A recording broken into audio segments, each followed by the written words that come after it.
All heads of state and government are taking tough decisions in their country to secure also growth and jobs. Tonight was the moment to see where we stand as a union. We had a good and long discussion on everybody's budgetary choices and on economic reforms. We concluded the first European semester, the new framework for economic policy coordination. We endorsed the recommendations of the Commission to the Member States without, I insist, without watering them down. The fact that decisions of one country affect all the others, especially for those sharing the euro. The way heads of state and government look tonight at each other's economic performances is new. We never did this before, and in that respect also the first experience is positive. There is a stronger sense of common responsibility.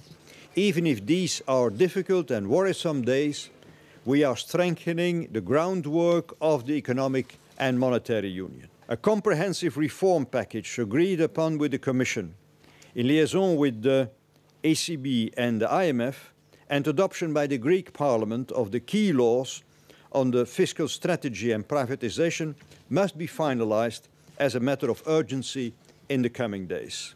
This will provide the basis for a new programme jointly supported by its euro area partners and the IMF, and allowing disbursement in time to meet Greece's financing needs in July.